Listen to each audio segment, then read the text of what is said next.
আসসালামু আলাইকুম ওয়া রাহমাতুল্লাহি ওয়া বারাকাতুহু।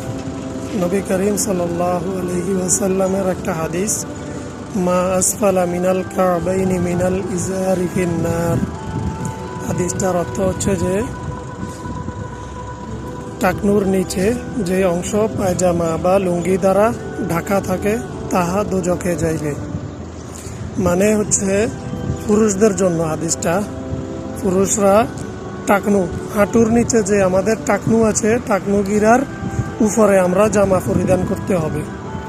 টাকনুর নিচে টাকনু গিরা যদি ঢাকা পড়ে তাহলে ওই জায়গা দোজখে যাইবে। এটা নবীজির হাদিস, আমরা মানার চেষ্টা করব ইনশাআল্লাহ। পুরুষদের জন্য এটা, মহিলাদের জন্য না। মহিলারা তো টাকনু গিরা পর্যন্ত ঢেকে পড়বেন। হাদিসটা পুরুষদের জন্য। আমরা সবাই হাদিসটা মানার জন্য চেষ্টা করব ইনশাআল্লাহ। সবাই আমার জন্য দোয়া করবেন, আমিও আপনাদের জন্য দোয়া করি। আল্লাহ তাআলা আমাদের সবাইকে শেফায়ে কামেলা আজেলা দান করেন, সবাইকে নেক হায়াত দান করেন, সবাইকে সুস্থতা দান করেন।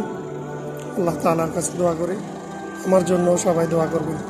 আসসালামু আলাইকুম ওয়া রাহমাতুল্লাহি ওয়া বারাকাতুহু।